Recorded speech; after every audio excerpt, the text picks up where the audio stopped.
This is a Alan V magic show that took place a while ago. And what I would do is I would go on stage and volunteer my time. I did a lot of sleight of hand magic, and I would always be talking and entertaining as I was going on. And part of the talking and everything else is actually part of the entertaining. They're mutually together.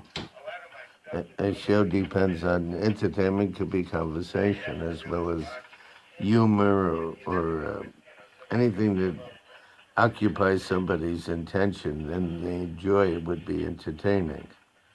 I'm manipulating cards here, and this is sleight of hand manipulative magic. And I did quite a bit of that in various shows. And I'm always talking, explaining, making comments.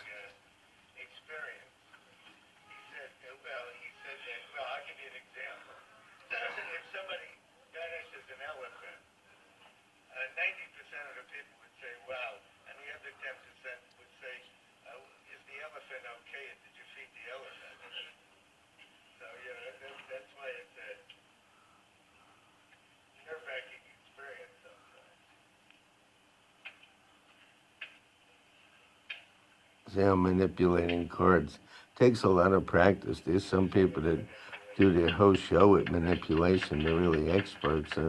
I was decent at it, but not the best in the world by far. But I was just there to entertain people. Charities, medical daycare centers, senior places. I was just there to provide a little entertainment. And I would do a combination of things. I was multi-skilled. I would do ropes, coins, cards, sponge balls, a lot of things that are around the home, but you have to manipulate them.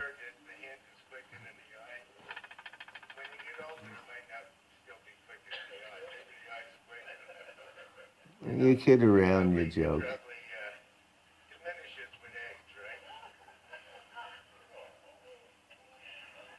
I would make silks appear on a empty rope in front of everybody.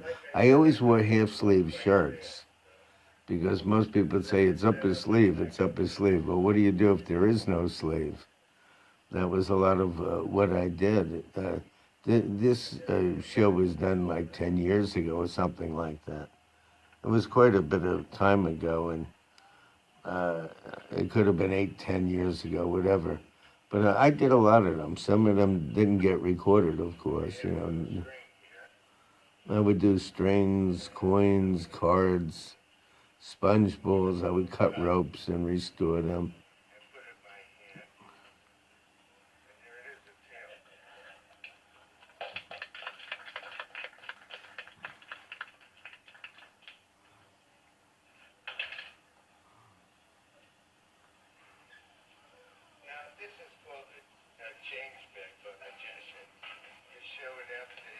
A little bit of everything.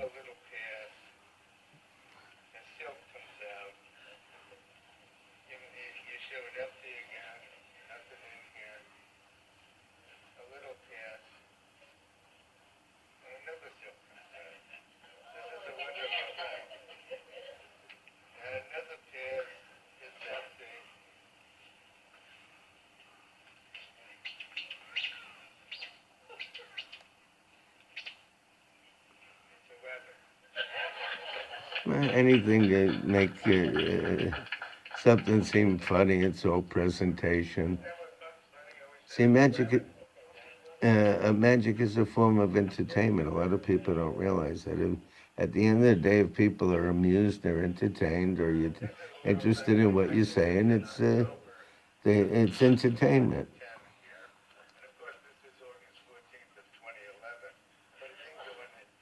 Okay, 2011, that's 6, 7 years ago. I wasn't sure when this was taped. I'm going over some of the tapes. I like to do a video and also explain what's going on. I had a whole bunch of props behind these displays that I had.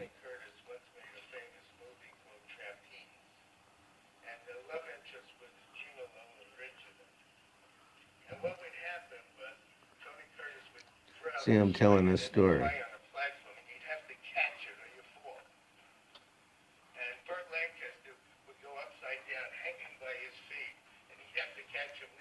See, I'm explaining something and telling a story. And then I'm doing a magic trick that depicts the action.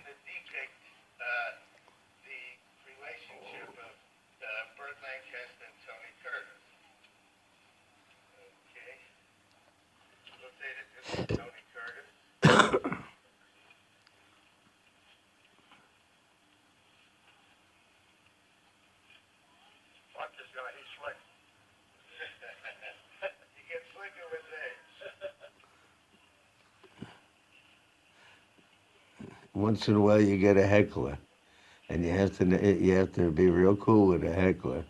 Hecklers are never performers. They're up there to make comments, but they would never get on the stage. The first time I saw a heckler was, see that?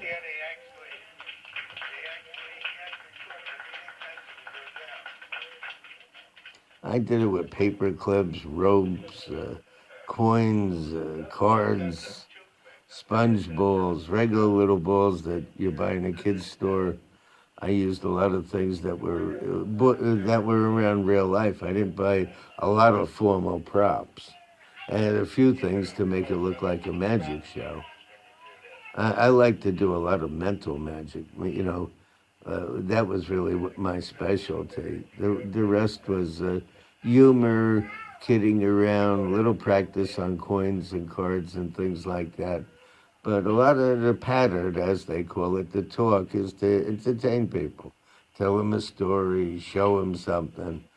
And people like that because I think so many people today are not conversational. You ask them how you are, they say fine. Say, what did you do? Not much.